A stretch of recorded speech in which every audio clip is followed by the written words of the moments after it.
ട്രംപിനോട് മോദി കാണിക്കുന്ന വിധേയത്വമാണ് കേരളത്തിൽ കോൺഗ്രസിന് ബി.ജെ.പിയോടുള്ളതെന്ന് CPI സംസ്ഥാന സെക്രട്ടറി ബിനോയ് വിശ്വം ആരോപിച്ചു. തെക്കൻ മേഖല വികസന മുന്നേറ്റ ജാഥയുടെ രണ്ടാംഘട്ട പര്യടനത്തിന് ഗുരുവായൂരിൽ തുടക്കം കുറിച്ച് സംസാരിക്കുകയായിരുന്നു ബിനോയ് വിശ്വം.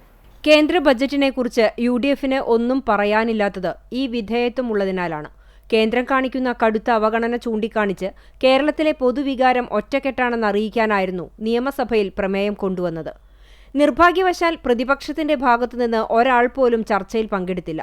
അവർ രംഗം കാലിയാക്കുകയും ചെയ്തു. വാക്കൌട്ട് വേണമെങ്കിൽ ഇത് കഴിഞ്ഞു പോകാമായിരുന്നു, അല്ലെങ്കിൽ പോയിട്ട് വരാമായിരുന്നു. കേന്ദ്ര ബജറ്റിനെക്കുറിച്ച് പറയേണ്ട ഏറ്റവും ഉചിതമായ വേദിയായിരുന്നു നിയമസഭ.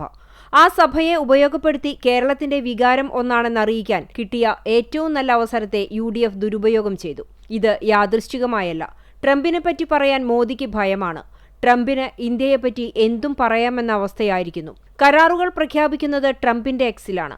സ്വന്തം നാടിന്റെ പരമാധികാരത്തെ മറ്റൊരു രാജ്യം നാണംകെട്ട തരത്തിൽ അവഹേളിക്കുമ്പോൾ അതേപ്പറ്റി മിണ്ടാൻ നാക്കില്ലാത്ത ഒരാളായി ഇന്ത്യൻ പ്രധാനമന്ത്രി മാറി.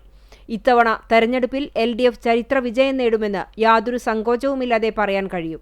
മൂന്നാം ഊഴം LDFനായിരിക്കുമെന്നും അതിന്റെ സ്പന്ദനങ്ങൾ എല്ലായിടത്തും കാണാമെന്നും ബിനോയ് വിശ്വം പറഞ്ഞു. ഒരേ സ്വരത്തിൽ പ്രതിപക്ഷ ഭേദമന്യേ ആ പ്രമേയം ചർച്ച ചെയ്ത് പാസാക്കുമെന്നായിരുന്നു. നിർഭാഗ്യവശാൽ പ്രതിപക്ഷത്തിന്റെ ഭാഗത്തു നിന്ന് ഒരാൾ പോലും ചർച്ചകൾ പങ്കെടുക്കുന്നുണ്ടായിരുന്നില്ല. അവിടെ അത് രംഗം കാലിയാക്കി. വാക്കൗട്ട് വേണമായിരുന്നെങ്കിൽ ഇത് കഴിഞ്ഞു പോകാമായിരുന്നു, അതിന് പോയിട്ട് മടങ്ങി വരാമായിരുന്നു. ഇത് രാഷ്ട്രീയമുണ്ട് ഇതിനകത്ത്. കേന്ദ്ര ബജറ്റിന്റെ ഉള്ളടക്കം എല്ലാവർക്കും അറിയാം. ആ ബജറ്റിൽ കടുത്ത അവഗണന ഉണ്ടായി. കേരളത്തോട് പൊറുപ്പിക്കലാകാത്ത അവഗണനയാണത്. കേരളം എന്ന വാക്ക് പോലും കണ്ടില്ല ആ ബജറ്റിനകത്ത്.